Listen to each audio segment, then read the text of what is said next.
আসসালামু আলাইকুম গাইস। দেখেন এখন আমি সকাল থেকে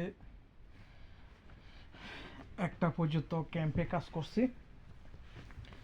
এখন আবার কাম শেষ, তো আবার ফ্যাক্টরি যেতে হবে। সাইডে এক জায়গায় কাম করছি, এখন আরেক জায়গায় যাইতে হবে। এই হলো প্রবাসীর জীবন, মানে বিদেশে বসে রাখবে না, এক জায়গায় কাম শেষ হলে আরেক জায়গাতে দিবে। তো এখন রেডি হইলাম, এখন গাড়ি আসবে কিছুক্ষণের ভিতরে, তো চলে যাব। প্রবাসীরা কখনো বসে রাখে না কোম্পানিরা, এই জায়গায় কাম শেষ হলে আরেক জায়গা, আরেক জায়গা শেষ হলে আরেক জায়গা, এই হলো প্রবাস। দেশের থেকে আসার পরে